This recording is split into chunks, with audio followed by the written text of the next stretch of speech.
Good morning everyone. जय हिंद। तो आज हम लोग इंस्ट्रक्शन सेट के क्लासिफिकेशन के बारे में देखेंगे कि इंस्ट्रक्शन सेट्स जो हमारे पास अवेलेबल है उनका क्लासिफिकेशन किस किस तरीके से हो सकता है। तो उनके फंक्शन के हिसाब से उनकी कैटेगरी डिसाइड होती है। तो वो कुछ इस तरीके से है, हमारे पास कुछ 5 तरीके के क्लासिफिकेशन है। एक होता है, पहला होता है data transfer group, second group है हमारा अरिथमेटिक ग्रुप, थर्ड ग्रुप है हमारा logical group, then fourth group है हमारा ब्रांचिंग ग्रुप और फिफ्थ ग्रुप है हमारा stack or machine control group.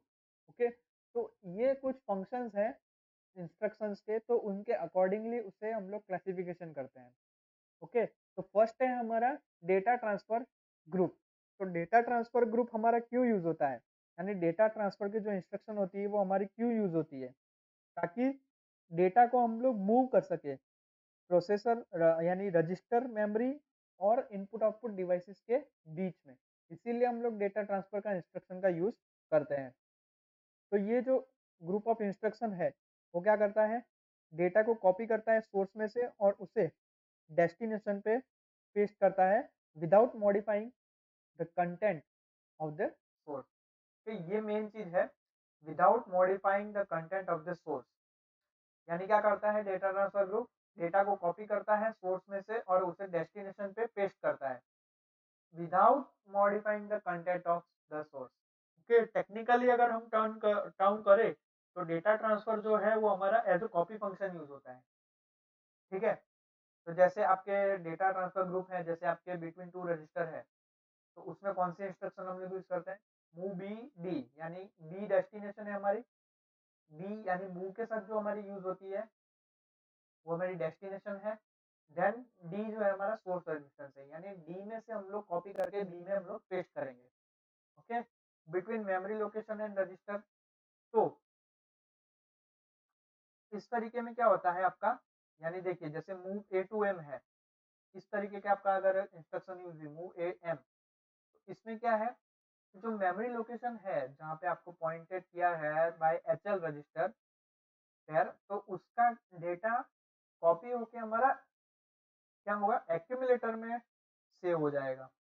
Okay, then third group, third क्या है हमारा, थर्ड टाइप क्या है ट्रांसफर का, डेटा ट्रांसफर का, specific data byte to register और मेमोरी लोकेशन। ओके, जैसे एग्जांपल के तौर पे M B I C F F H. तो ये इंस्ट्रक्शन क्या करेगी, ये इंस्ट्रक्शन रजिस्टर सी को, यानी जो सी का रजिस्टर है, ओके, उसे एफ एफ एच डेटा से हमारा लोड कर देगी। ओके, फोर्थ टाइप क्या है हमारा, between N input output device and accumulator. तो इस तरीके से हम लोग डेटा ट्रांसफर ग्रुप का यूज करते हैं। इसके लिए यूज करते हैं कॉपी करने के लिए डेटा को सोर्स से डेस्टिनेशन पे, okay, without modifying the content of the source. Okay, इसीलिए हम लोग डेटा ट्रांसफर ग्रुप का यूज करते हैं। सेकंड ग्रुप है हमारा arithmetic group. Okay, arithmetic group क्या है हमारा, ये हमारा क्यों यूज होता है, एडिशन, सब्ट्रैक्शन, इंक्रीमेंट, डिक्रीमेंट। तो इस तरीके के ऑपरेशन को परफॉर्म करने के लिए हम लोग अरिथमेटिक ग्रुप का यूज करते हैं। जैसे आपका एडिशन हो गया, तो जैसे आपका कोई 8 बिट का नंबर है या फिर आपका कंटेंट है रजिस्टर का या फिर कोई मेमोरी लोकेशन का कंटेंट है, उसको हमें ऐड करना है। किसमें ऐड करना है, मान लेते हैं कि एक्यूमुलेटर के कंटेंट में उसे ऐड करना है। तो जो ये हमारा सम है, जो हमारा सम हुआ, वो सम हमारा कहाँ स्टोर होगा, एक्यूमुलेटर में यूज होगा। और जो रिजल्टेंट कैरी है वो हमारी कहाँ स्टोर होगी, कैरी फ्लैग में स्टोर होगी। ओके, हम लोग दो 8 बिट रजिस्टर के कंटेंट को डायरेक्टली ऐड नहीं कर सकते।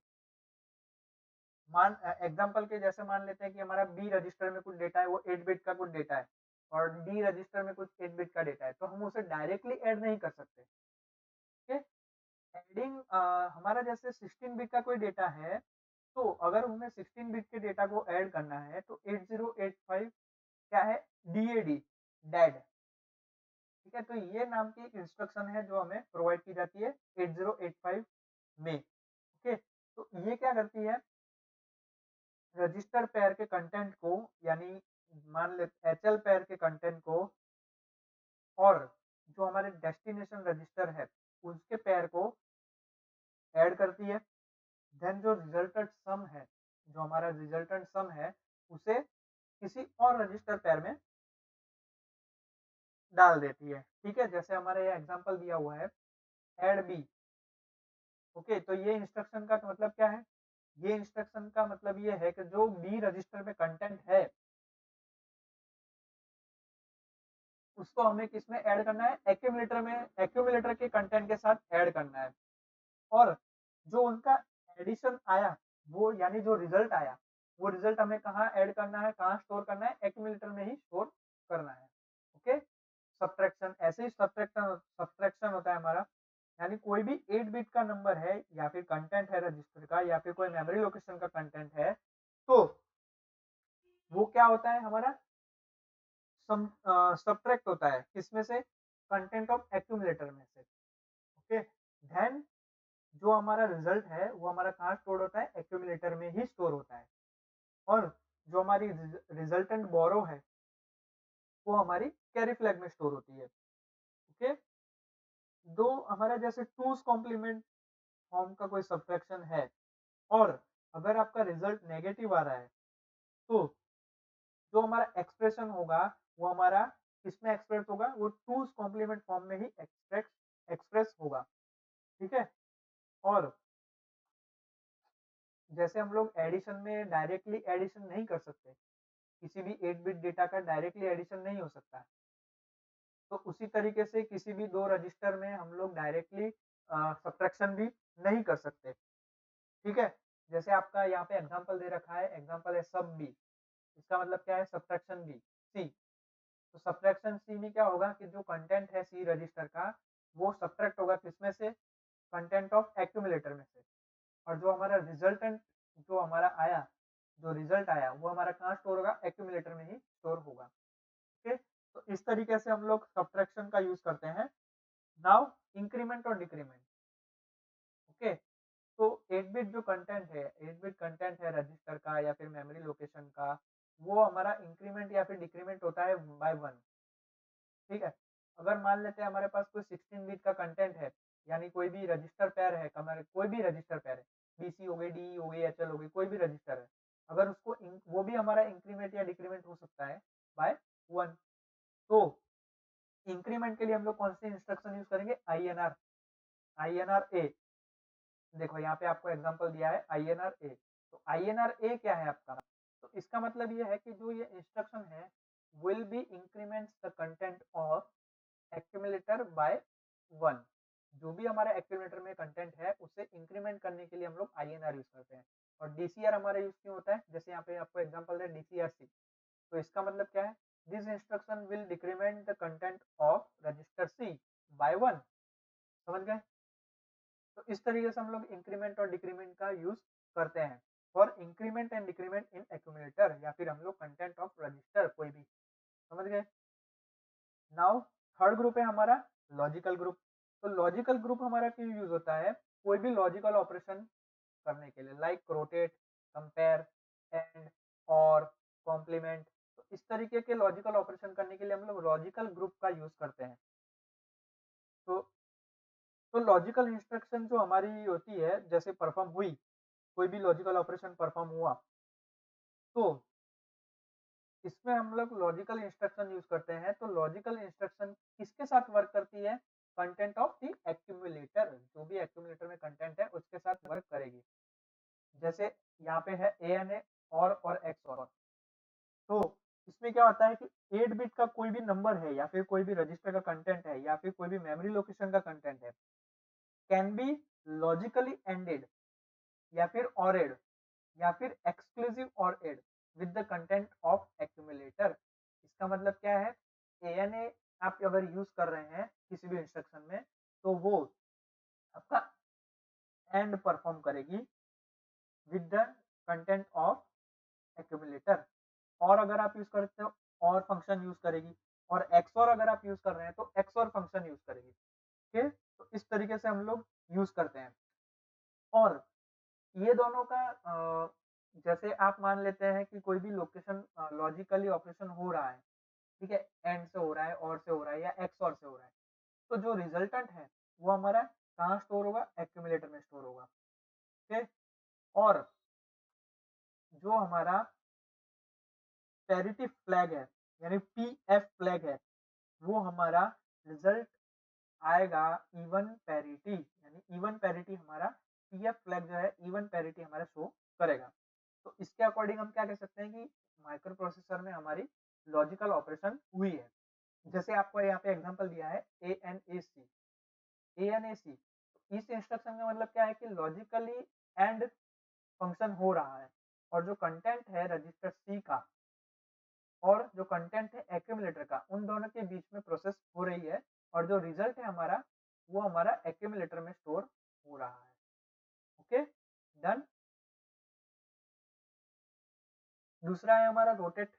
रोटेट इंस्ट्रक्शन हम लोग क्यों यूज करते हैं? तो रोटेट में क्या है आपका, each bit in accumulator can be shifted left और right by one bit position. समझ गए?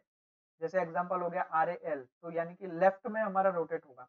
लेफ्ट में रोटेट होगा इसका मतलब क्या है, एक्यूमुलेटर का जो एक बीट है वो हमारा लेफ्ट साइड चला जाएगा, शिफ्ट हो जाएगा, लेफ्ट साइड शिफ्ट हो जाएगा। RAR राइट में शिफ्ट होगा, RCL और RRC, इस तरीके से हम लोग रोटेट इंस्ट्रक्शन का यूज करते हैं। Now compare. कंपेयर क्या है, एनी 8 बिट नंबर और द कंटेंट ऑफ रजिस्टर और content of memory location can be compared for equality greater than or less than the content of the accumulator। Simple है, compare करने के लिए हम लोग कंपेयर का यूज करते हैं। तो उसके लिए इंस्ट्रक्शन कौन सी है, CMP। CMP, CMP मतलब कंपेयर।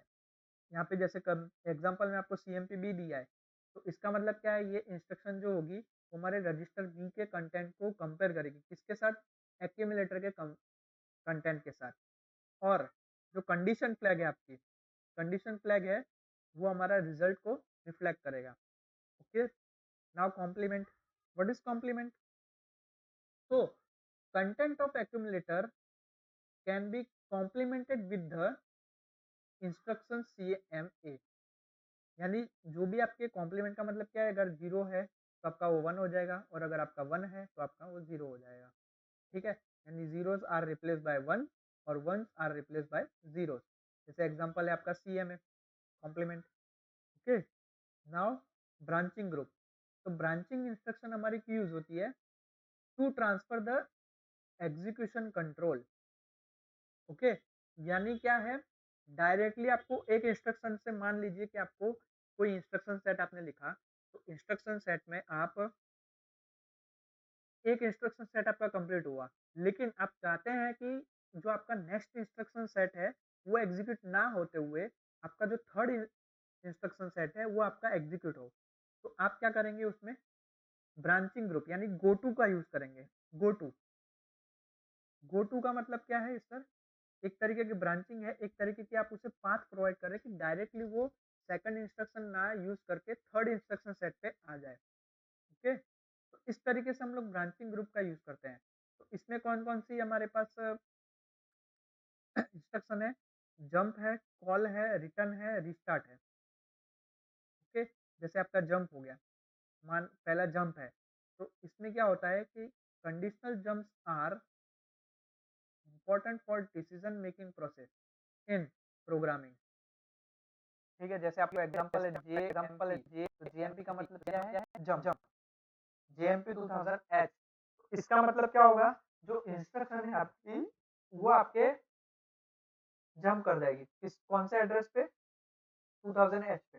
यानी जो प्रोसेस अभी रिसेंट में हो रही है वो प्रोसेस कंप्लीट करने के बाद डायरेक्टली वो जंप हो जाएगी 2000H नंबर के एड्रेस पे।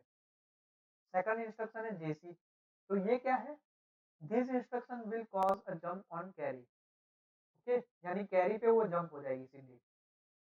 सेकंड ब्रांचिंग ग्रुप की इंस्ट्रक्शन क्या है, कॉल है, रिटर्न है और रीस्टार्ट है। तो ये जो इंस्ट्रक्शन है, this instruction change the sequence of program either by calling और सबरूटीन और returning from a subroutine. Okay, तो कॉल हो गई, रिटर्न हो गई, रिस्टार्ट हो गई, तो ये इंस्ट्रक्शन हमारी क्या होगी कि जैसे मैंने आपको एग्ज़ाम्पल दिया था कि फर्स्ट इंस्ट्रक्शन से सेकंड इंस्ट्रक्शन को स्किप कर दिया और डायरेक्ट थर्ड इंस्ट्रक्शन पे आ गई। लेकिन अब हमें नीड है, हमें ज़रूरत है कि हम लोग सेकंड इंस्ट्रक्शन सेट को एग्ज़ीक्यूट करें। तो हम क्या करेंगे, हम लोग उसपे कॉल या फिर रिटर्न या फिर रीस्टार्ट, ठीक है? तो इस तरीके से हम लोग इंस्ट्रक्शन उसे यूज़ करेंगे। जैसे ही आपका कंडीशनल, अगर ये आपकी जो क्या है कंडीशनल है, कंडीशनल कॉल या फिर रिटर्न इंस्ट्रक्शन आपकी यूज़ हो रही है, तो वो हमारा क्यों यूज़ हो रहा है, also test the condition flag. समझ गए? ओके? तो आपका जैसे इधर एग्ज़ाम्पल है कॉल 2050H, तो कॉल इंस्ट्रक्शन के लिए आप लोग CALL कैपिटल में CALL आप लोग इंस्ट्रक्शन उसे यूज़ करेंगे।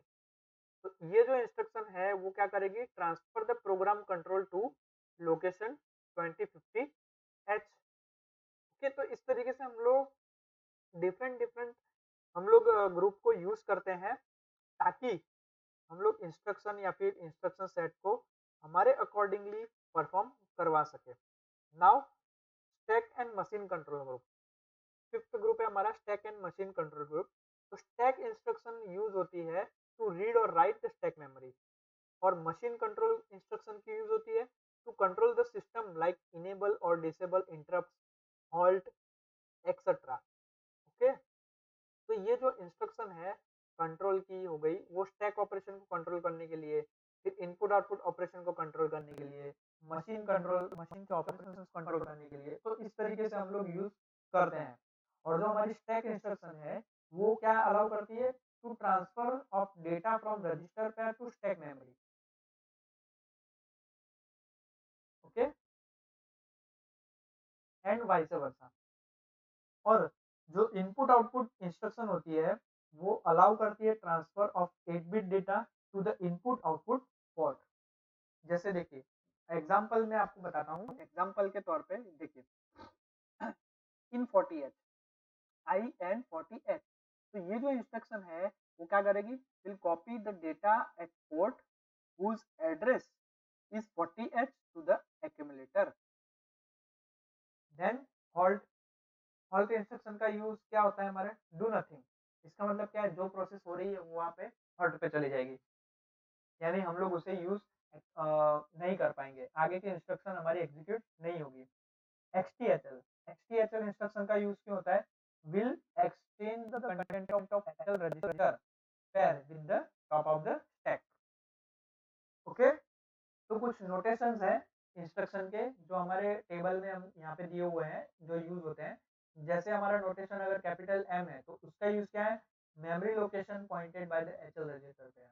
इसी तरीके से स्मॉल r है तो वो 8 बिट रजिस्टर को मीनिंग कर रहा है। कैपिटल RP है तो 16 बिट रजिस्टर है। कैपिटल RS है वो सोर्स रजिस्टर है।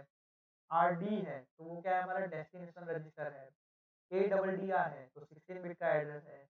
डेटा है तो हमारा 8 बिट का डेटा है, और डेटा 16 बिट लिखा हुआ है तो हमारा 16 बिट का डेटा है। तो इस तरीके से हम लोग कुछ नोटेशन यूज करते हैं इंस्ट्रक्शन सेट में। ठीक है, नाउ इंस्ट्रक्शन सेट का क्लासिफिकेशन यहाँ पे कंप्लीट होता है। नेक्स्ट लेक्चर में हम लोग ये इंस्ट्रक्शन पढ़ेंगे